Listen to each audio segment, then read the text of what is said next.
शेतकऱ्यांकरता ज्या काही आपण कल्याणकारी योजना सुरू केल्या त्याच्यामध्ये सौर कृषी पंपाची योजना आहे, ज्याच्यामध्ये आपण एक रेकॉर्ड केलाय।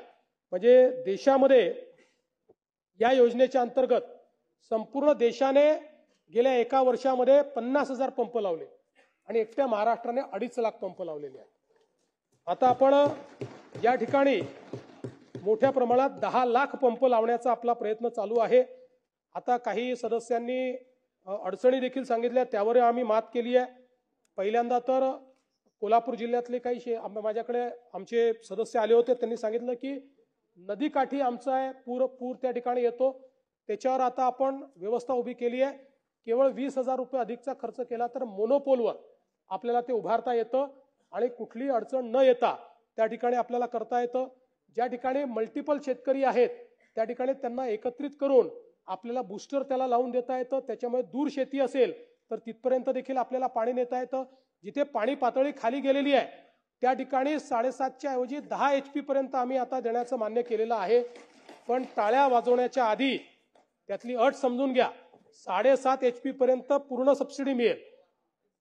पुढच्या 2.5 HP ची सबसिडी याकरता मिळणार नाही की नियमाने 200 फुटाच्या खाली आपल्याला उपसा करता येत नाही, पण शेतकऱ्यांची अडचण पाहता आपण आता निर्णय गेला 10 HP पर्यंत देखील आपण देणार आहोत।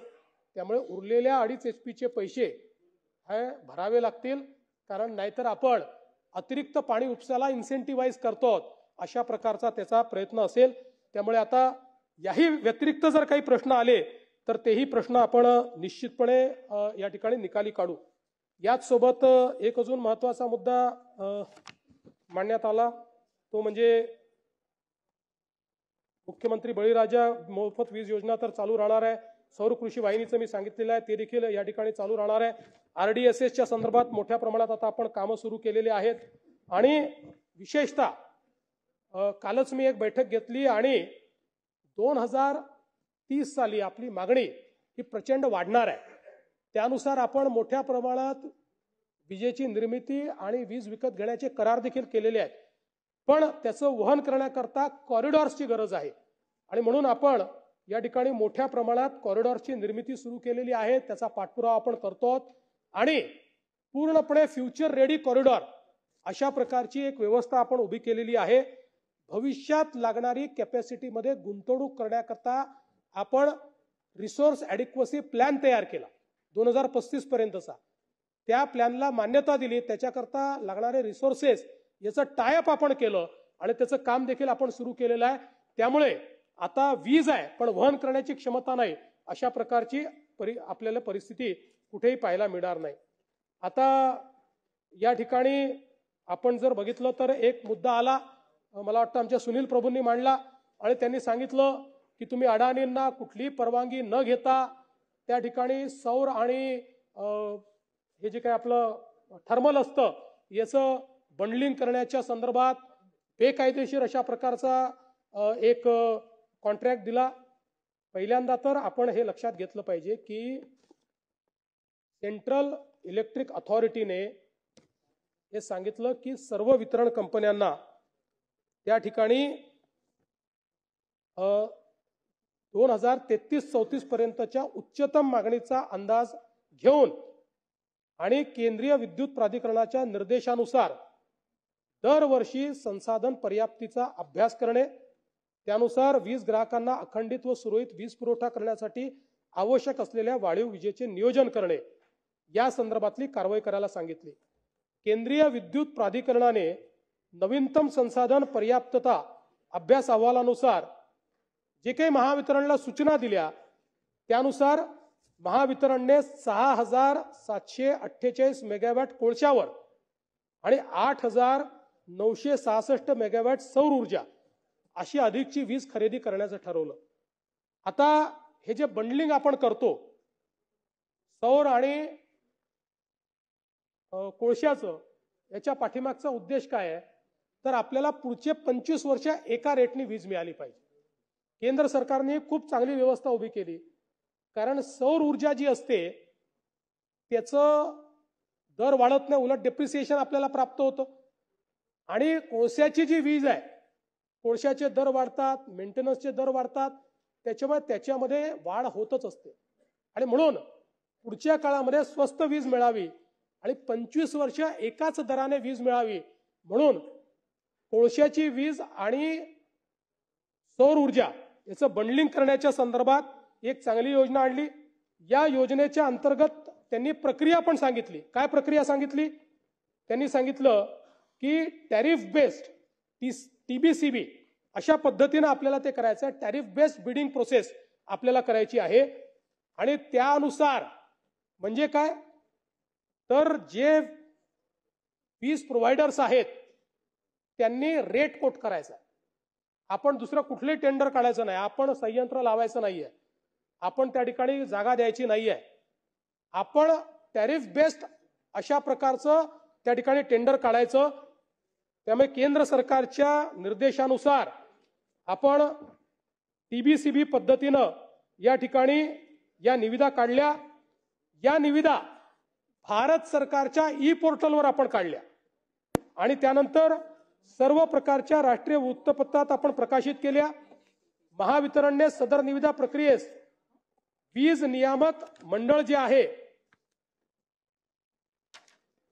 त्यांची मान्यता घेतली आणि महावितरणने 29/10/2024 रोजी अडाणी रिन्युएबल एनर्जी 55 लिमिटेड सोबत 5000 मेगावॅट सौर आणि 1600 मेगावॅट औष्णिक याचा करार केला. आता याच्यामध्ये जर आपण बघितलं तर याच्यामध्ये जवळपास ज्या कंपन्या आल्या आहेत त्या सगळ्या मेजर कंपन्या 5ही मेजर कंपन्यांनी या बिडिंगमध्ये त्या ठिकाणी बिडिंग केलेलं आहे आणि त्या बिडिंग नंतरच ही सगळी प्रक्रिया जी आहे ती पूर्ण करण्यात आलेली आहे. मला सांगताना आनंद वाटतो की याच्यात MERCने आपल्या ऑर्डरमध्ये नमूद केलेलं आहे की the bidding process has been conducted in most transparent way. अतिशय पारदर्शीपणे हे केलेलं आहे. अशा प्रकारचं प्रशस्तीपत्र आपल्याला मिळालेलं आहे. आणि त्यात सगळ्यात महत्त्वाचं जर आपण बघितलं तर देशामध्ये आता वेगवेगळ्या राज्यांनी आणि सेंट्रल सेक्टरनीही जे करार केले त्या करारामध्ये सगळ्यात स्वस्त वीज ही आपल्याला या टेंडरच्या माध्यमातून मिळालेली आहे आणि जी पुढचे 25 वर्ष या ठिकाणी हाच रेट राहणार आहे. त्यामुळे मला असं वाटतं की प्रभू साहेबांना कोणीतरी जरा चुकीचं काहीतरी फिडिंग त्या ठिकाणी केलं, पण काही हरकत नाही. त्यांनी माझ्याकडनं सगळी माहिती घ्यावी आणि अजून काही शंका असेल तर त्या शंकाही त्यांनी उपस्थित कराव्यात. आता दुसरा मुद्दा जो काही या ठिकाणी त्यांनी आणला तो सौदामिनी बिल्डिंगच्या संदर्भात आणला. आता खरं म्हणजे या सौदामिनीच्या संदर्भात हा जो मुद्दा आहे आता तो पुढे माझ्याकडे आहे, तो मी तुम्हाला सांगतो. पण त्यामध्ये सगळ्या पद्धतीची जी काही आपण व्यवस्था आहे ती पूर्ण केलेली आहे. तो मुद्दा कुठे गेला माझा मागे, बरं याच्यातला सांगू देतो. यामध्ये प्रभूसाहेब आता नाही आहेत ते सौदामिनीच्या संदर्भात त्याचं जे काही रिडेव्हलपमेंट करायचं याचा निर्णय हा महाविकास आघाडीच्या काळातच झाला होता. त्या काळामध्ये बोर्डाने त्याला 262 कोटी रुपयाला मंजुरी दिली होती.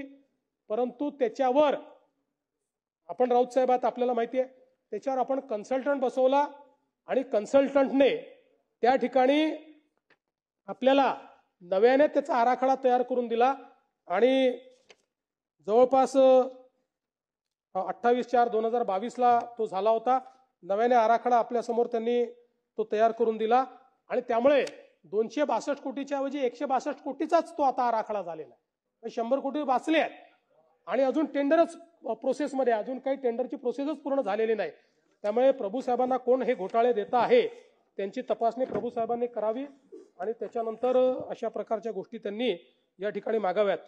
मला असं वाटतं की गेल्या 2 वर्षात आपण जे करार केलेले आहेत त्याचे दर जर आपण बघितले तर आपण 16,000 मेगावॅटचं कृषी सौर ऊर्जीकरण करतोय.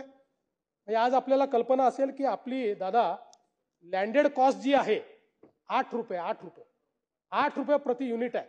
पण आता गेल्या 2 वर्षातले आपले करार बघा. 16,000 मेगावॅटचं कृषी सौर वाहिनी 3 रुपये 7 पैसे, 4,300 मेगावॅट सौर आणि पवन हायब्रिड फक्त 3 रुपये 60 पैसे 28,000 megawatt pump storage ₹3.20, 1500 megawatt battery storage ₹2.19, 1500 megawatt round the clock FDRE firm and dispatchable हरित ऊर्जा ₹4.60. म्हणजे आपण जर बघितलं तर एकीकडे आज आपल्याला ₹8 जी वीज पडते आहे, आपले ॲव्हरेज दर हे ₹3, ₹3.20, ₹2.19 आणि थोडके नाही आहेत. हे सगळे जे आपण केलेले आहेत याची बेरीज केली तर 30,000 मेगावॅट पेक्षा जास्तचे करार आपण केलेले आहेत. आणि म्हणूनच त्याचाच परिणाम आहे.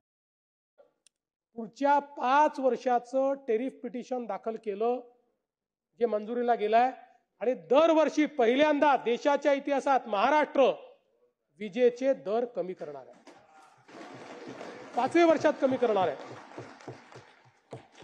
दादा तुम्ही देखील अनेक वर्ष ऊर्जा खातं सांभाळलंय, मी सांभाळलेलं आहे. पण एक नवीन गोष्ट माझ्या लक्षात आली, आपणही सांभाळलेलं आहे.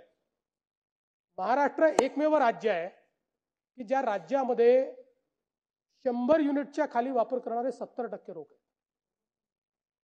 आणि यातलं आश्चर्य काय माहितीये, गडचिरोलीमध्ये 100 युनिटपेक्षा कमी वापर करणारे 42% आहेत आणि महाराष्ट्रामध्ये 70% आहेत. गडचिरोली जास्त श्रीमंत आहे का?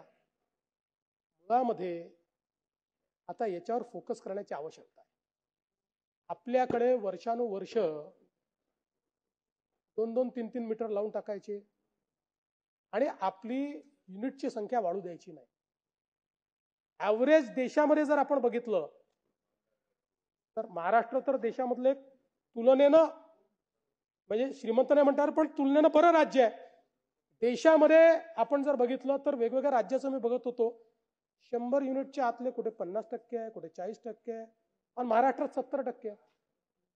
त्यामुळे आता हळूहळू ज्यावेळी आपण इलेक्ट्रॉनिक मीटर लावू त्यावेळी हे जे 100 युनिटवाले आहेत त्यांचा खरं युनिटचा काय कन्झम्पशन आहे आपल्या लक्षात येईल आणि त्यातनं आपली जी परिस्थिती आहे ती अजून सुधारेल आणि त्यातनं मला असं वाटतं की आपण चांगल्या प्रकारे हे खातं निश्चित